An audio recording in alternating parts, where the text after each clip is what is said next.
Assalamualaikum warahmatullahi wabarakatuh. Alhamdulillahirabbil alamin. Allahumma shalli wa sallim ala sayyidina wa maulana Muhammadin wa ala alihi wa sahbihi ajma'in. Hikmah yang akan kita kaji, kita pahami bersama-sama insyaallah pada pagi ini adalah hikmah ke-124 dan 125. 125 adalah hikmah yang merupakan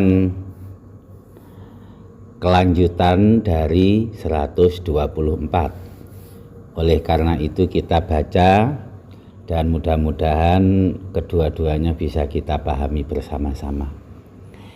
Baik rekan-rekan peserta pengajian hikam yang saya muliakan, mari kita baca bersama-sama, kita bahas dan kita selami bersama-sama.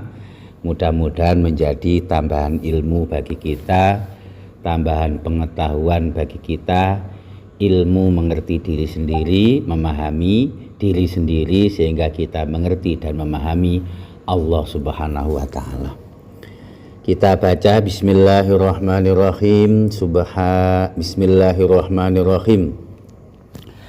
Subhanaka la ilma lana illa ma 'allamtana innaka antal alimul hakim.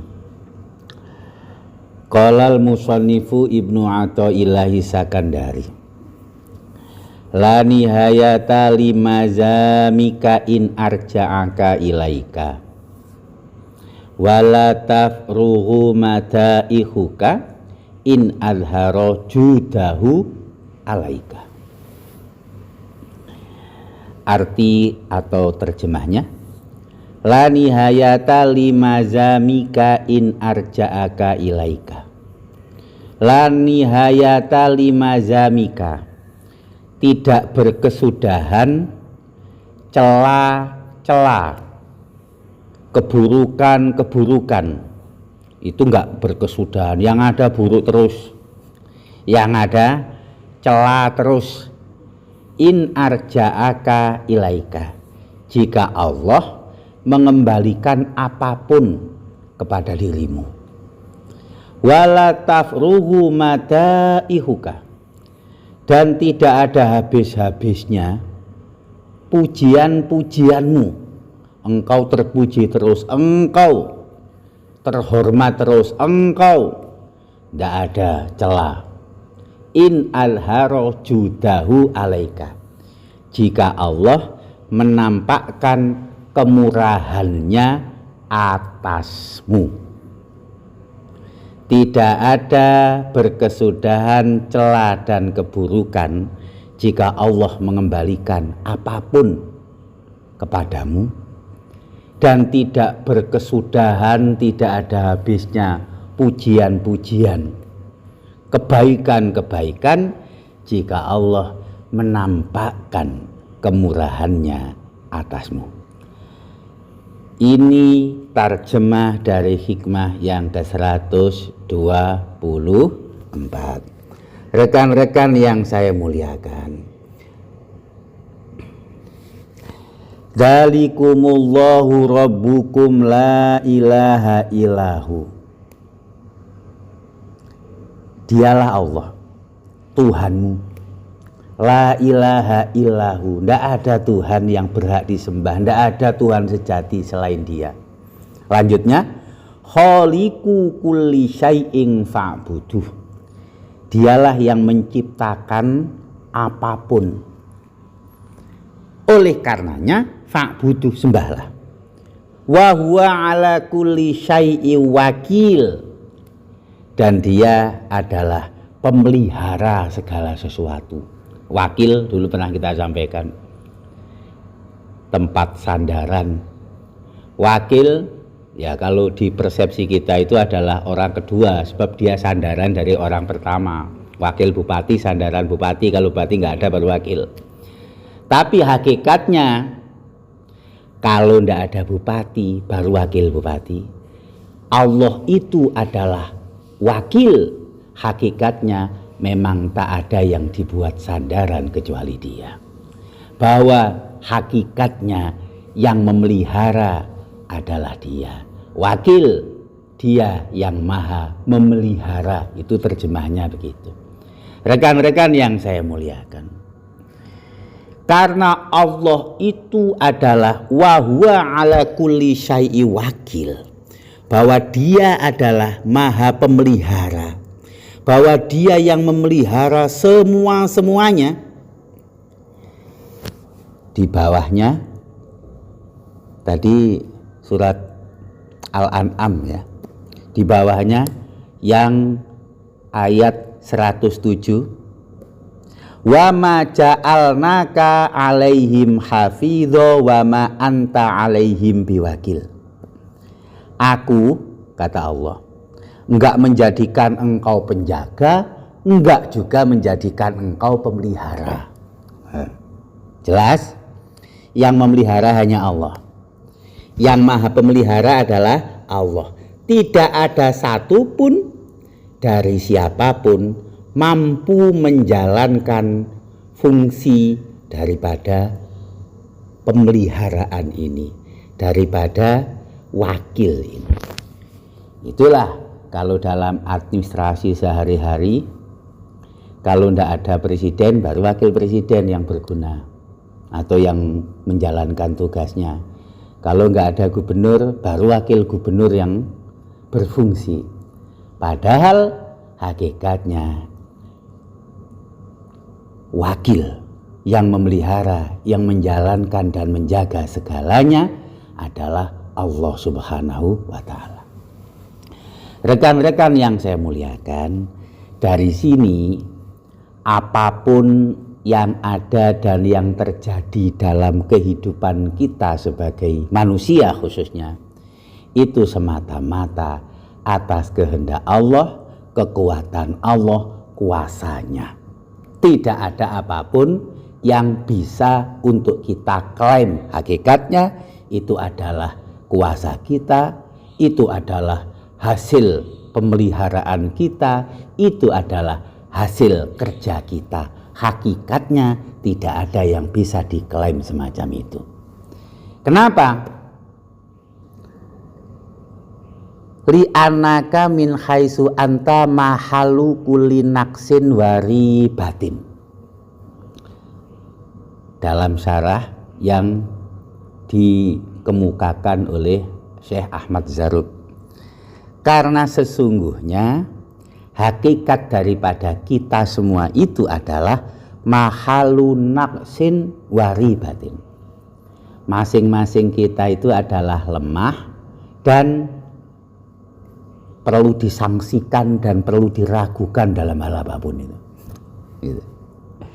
Yang yakin hanya Allah. Yang kamil hanya Allah. Kalau kita pasti nakes dan kita itu pasti ragu. Oleh karena itu, sebelum kita kembangkan kemana-mana, mengembalikan apapun kepada kita, selain itu pasti tercela, selain itu pasti penuh kekurangan, yang pasti membuat kita capek. Selain juga kita nggak pantas untuk mengeklaim itu. Ada orang belajar sama kita, nah, itu dulu pinter, dulu bodoh itu, sekarang pinter. Setelah belajar sama aku, masuk ke madrasahku, masuk ke pondokku, ikut majelisku, nah, itu pinter itu. Dulu aku yang ngajar, capek. Masyarakat sekitar kita pengajian dan taklimnya hidup. Dulu masih belum hidup. Itu setelah aku hadir di sini, sudah nampak perubahan. Masyarakatnya menjadi lebih religius. Capek. Yang bikin pinter kita atau Allah? Allah. Memang kau punya ilmu? Emang kau punya pengaruh sehingga bisa untuk membuat lingkunganmu lebih religius? Emang siapa engkau? Ada orang dulu miskin itu. Setelah kerja di tempatku, nah sekarang ya alhamdulillah, ngomongnya pakai alhamdulillah. Alhamdulillah, sekarang sudah sukses ekonominya, terangkat kemampuan finansialnya. Seakan-akan kita pula yang bikin orang itu sukses, ekonomi, meningkat, kemampuan finansial. Kamu siapa? Tidak ada siapa-siapa, tidak ada apa-apa. Khaliqu kulli syai'in fa'buduh. Semata-mata Allah yang menciptakan dan berkehendak, Allah yang maha kuasa. Capek kita mengembalikan apapun kepada kita. Kita mengembalikan apapun prestasi kita. Termasuk masalah juga begitu. Ada masalah apa-apa, kita kembalikan kepada kita. Stres. Ada kegagalan di keluarga kita, ada kegagalan diri kita sendiri. Ada kegagalan di salah satu anggota keluarga, entah keluarga langsung atau siapapun. Ada kegagalan kita dalam karir. Ada cita-cita dalam kehidupan kita ini yang tak tercapai. Kita kembalikan kepada kita. Capek. Sebab apa? Wa ma anta alaihim biwakil. Kita itu gak punya kepantasan sebagai wakil. Sebab yang wakil, yang maha memelihara, yang mampu mengendalikan semuanya hanyalah Allah Subhanahu wa ta'ala. Dan min haitsu anta mahalu naqsin wa ribatin. Apapun tentang dirimu itu semata-mata hakikatnya adalah nakes, penuh kekurangan, waribatin, dan pasti akan membuat keraguan. Kita coba nih, kalau apa-apa kita kembalikan kepada kita. Di antara kita ini kan ada yang statusnya mu'alim, guru, mengajari entah di majelis taklim, seperti Gus Bruri punya jamaah ya. Maaf nggak menyinggung nama, nanti tidak enak pula ya. Ya Saifuddin juga punya jamaah memberikan pengajian, Haji Akbar ada masjid, ada pesantren, Ustadz Sofi setiap hari ngajar. Statusnya mu'alim, memberikan taklim ilmu. Emang ada ilmu kita? Serius lah. Fatihah saja arti per detailnya aja kita nggak tahu sampai sekarang itu. Tapi pengajian mampu juga kita ngasih 1 jam. Pulang dikasih amplop juga. Orang-orang menghormati kita. Itu Allah atau kita? Tidak ada habis-habisnya keburukan ini kalau kita kembalikan ke kita. Katanya kita berilmu. Hakikatnya tidak ada ilmu kita itu. Yakin.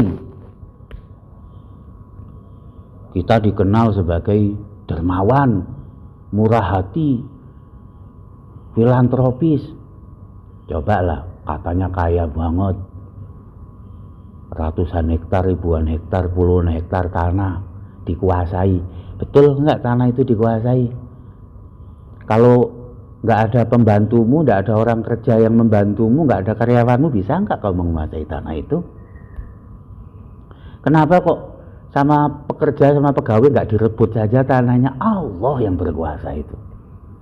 Katanya kau kaya.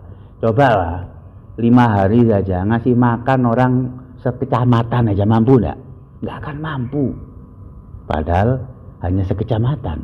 Bagaimana kalau sedunia, lintas generasi, berganti-ganti generasi? Kita itu tidak ada apa-apanya. La nihayata limazamika in arja'aka ilaika. Gak ada habis-habisnya keburukan itu kalau kita kembalikan apapun kepada kita sendiri. Kalau Allah berkehendak untuk mengembalikan apapun kepada kita, gak ada habis-habisnya buruk itu.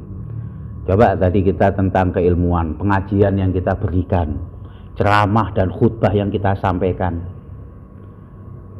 Entah benar entah enggak apa yang kita sampaikan. Belum lagi hati kita kadang ingin dipuji. Kita mau ceramah, yang kita pikirkan intonasi suaranya, gaya tangannya. Kita mau membantu orang. Belum lagi itu, rizki itu adalah ar-rozak, pasti Allah yang kasih, dilewatkan kepada kita, disampaikan kepada orang yang menerima. Belum lagi kita itu sesungguhnya hanya tempat melewati rizki itu untuk sampai ke orang itu.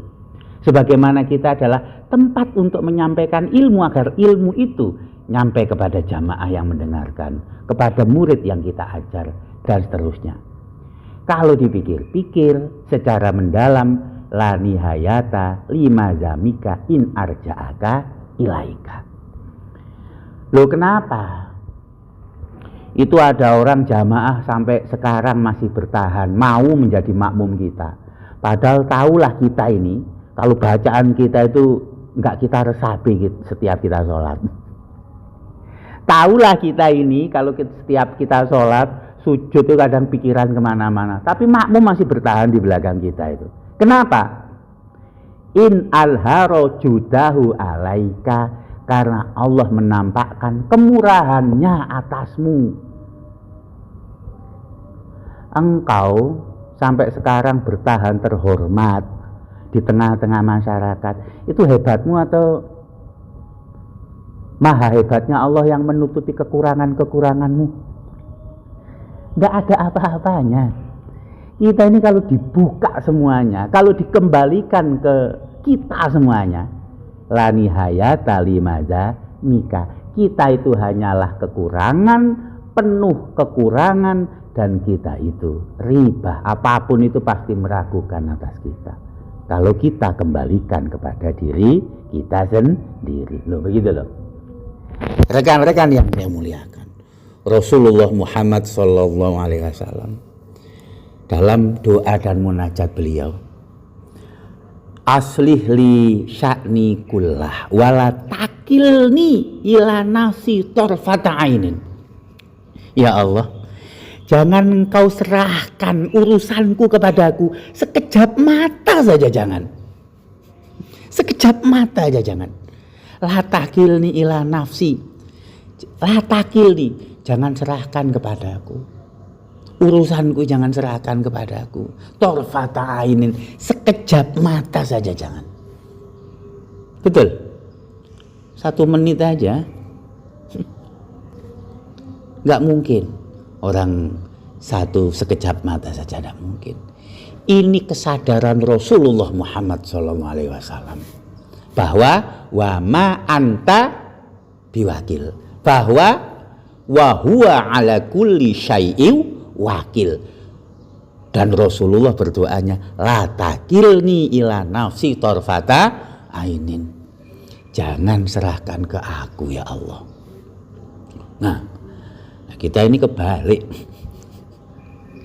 Apapun karya kita, apapun prestasi kita, murid pinter seakan-akan itu kita yang ngajar, padahal ya nggak ada apa-apanya kita itu.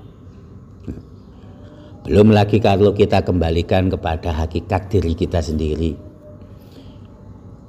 Emang sehebat apa kita? Nggak minum 2 hari aja udah lemes.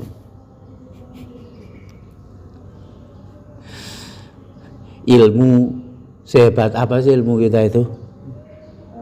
Sehebat apa? Tidak ada ilmunya orang, la ilma lana.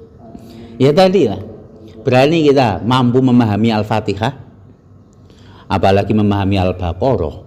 Ya, bacaannya aja belum tentu kita hafal, belum tentu kita ngerti. 1 lembar Quran saja belum tentu kita paham, belum tentu kita ngerti artinya secara mendalam dan luas, belum soal benar atau salahnya loh. Itu saja kalau kita ceramah orang sudah manggut-manggut sama kita, ya kan? Kemana-mana kita sudah dihormati. Kenapa? In alharo judahu alaika, karena murahnya Allah itu. Karena kemurahan Allah lah engkau menjadi terpuji, itu karena kemurahan Allah. Siapa orang paling kuat di dunia? Jangan bilang presiden tertentu ya, udahlah kita sebut aja presiden Amerika. Itu orang paling kuat. Penghuni gedung oval presiden Amerika katanya paling kuat. Ya kuat betul. Berapa lama bertahan? Dia mati, yang ganti banyak kok. Dia kuat karena hasil daripada pemilihan membuat dia mampu untuk memberikan instruksi. Itu pun instruksinya juga nggak nyampe ke kita yang ada di Indonesia, padahal orang paling kuat sedunia. Ya sama kayak kita ini. Mungkin di pesantren kita, di yayasan kita, di lingkungan kita, di organisasi kita, kita orang paling kuat, kita paling hebat, kita paling berkuasa. Kekuatan itu adalah juduhu alaika. Kuasa itu adalah juduhu alaika. Kehormatan itu adalah juduhu alaika. Kalau dikembalikan kepada kita, 0, kosong kita itu. Itulah kenapa Roksul Wirdi, ada yang mengatakan Roksul Wirai, simpul daripada kita mampu untuk wirdu sampai kepada Allah adalah nisyanu wujudihi biwujudi, melupakan eksistensimu dan menyadari eksistensi sejati daripada Allah. Itu adalah Roksul Wirdi, simpul daripada kita bisa wusul kepada Allah, simpul daripada kita bisa sampai kepada Allah, kita bisa ma'rifah kepada Allah adalah nisyanu wujudika biwujudi. Lupakan eksistensimu, sadari akan wujudnya Allah dalam segala hal. Kita kebalik.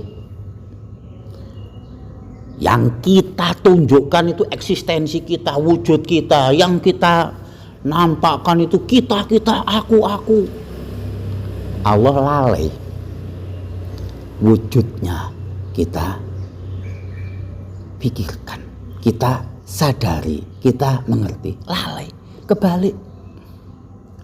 Dan itu kan yang membuat kita semuanya menjadi tercela sekali secara syariah. Karena kita nggak akan ikhlas, karena kita akan semakin merasa besar dan takabur, dan seterusnya. Simpul daripada wirdu, simpul daripada wusul, simpul daripada kita sampai kepada Allah adalah semakin engkau menyadari akan wujudnya Allah dan eksistensinya, semakinlah engkau kurangi, lupakan, tipiskan keberadaan eksistensimu, wujudmu, keberadaanmu.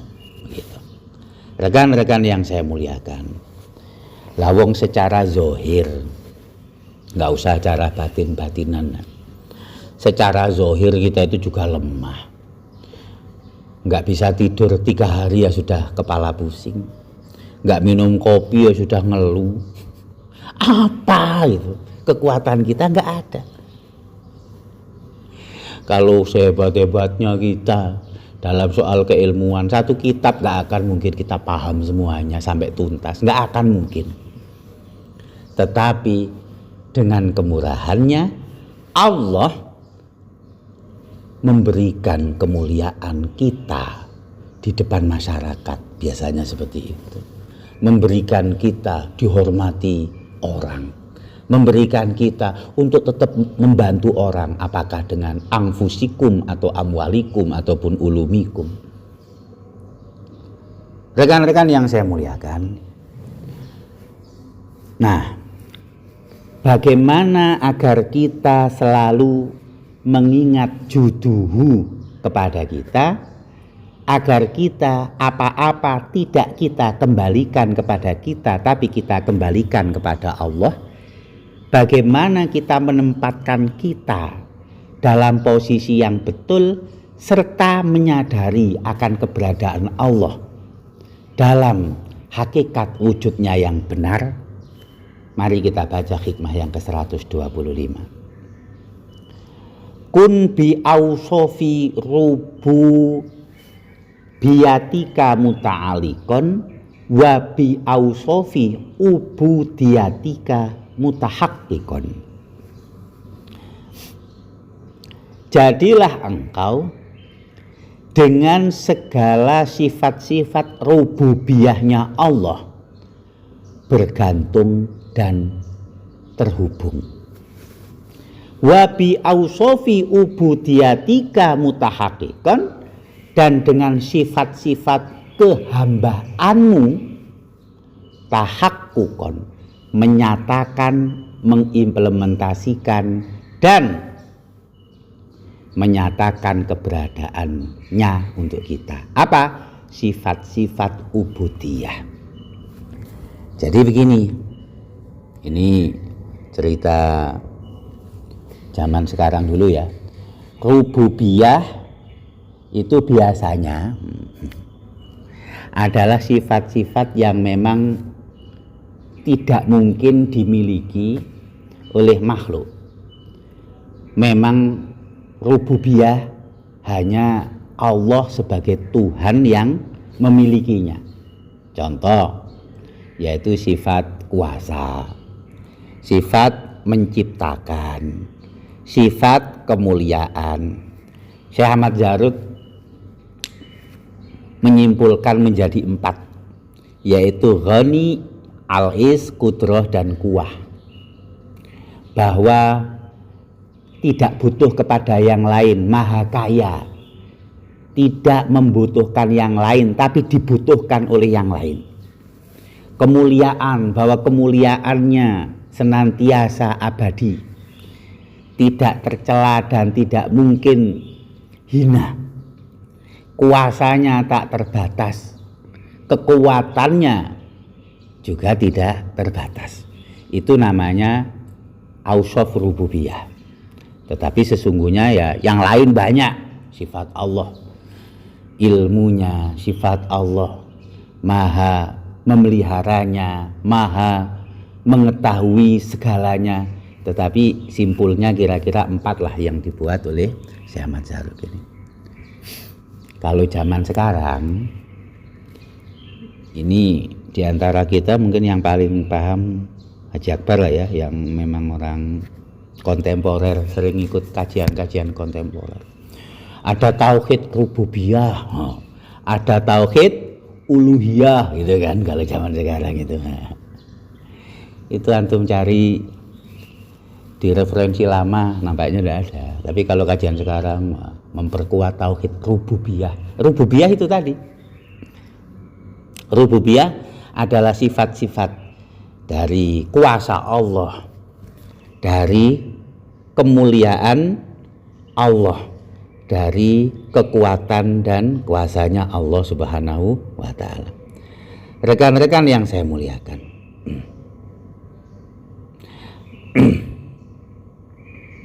yang maha kaya itu sesungguhnya hanyalah Allah.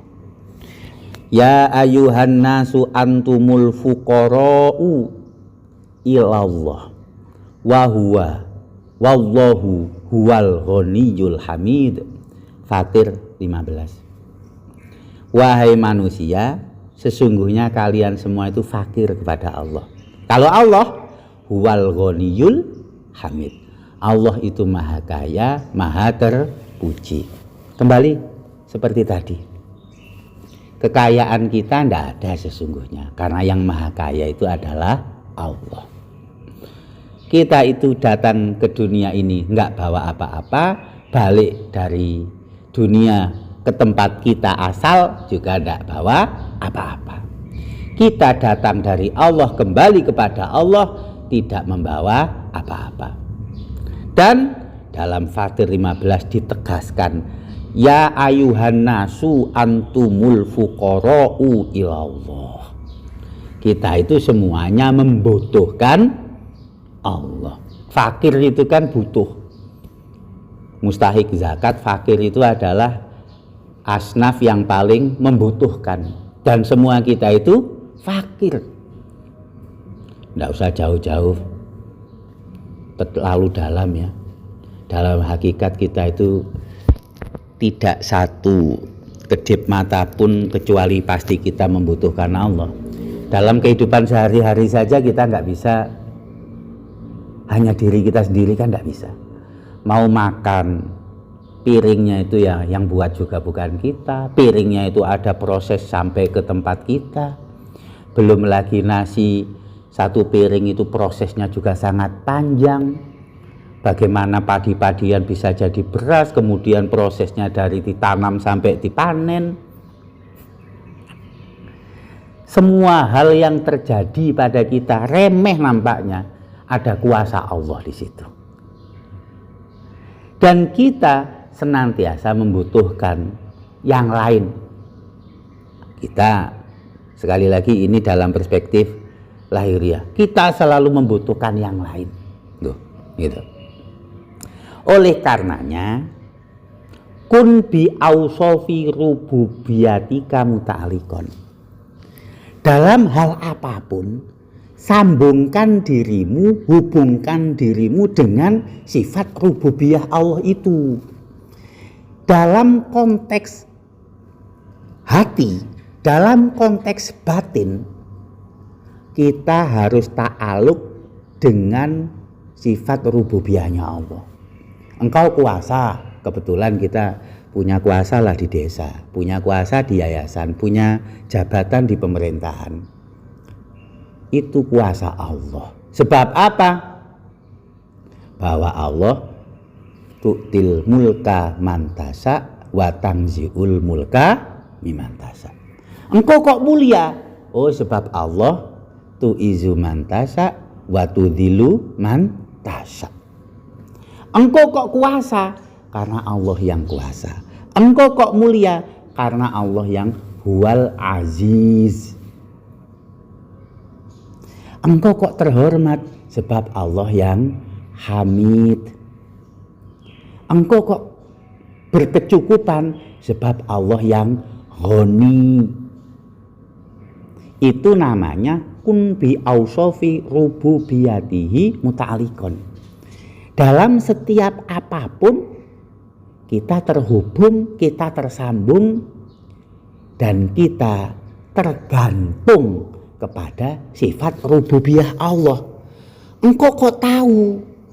Ceramah kok bisa, mengajar kok bisa? Engkau kok disebut sebagai orang alim dan berilmu di lingkunganmu, bahkan di daerahmu, bahkan diviralkan ke orang yang alim?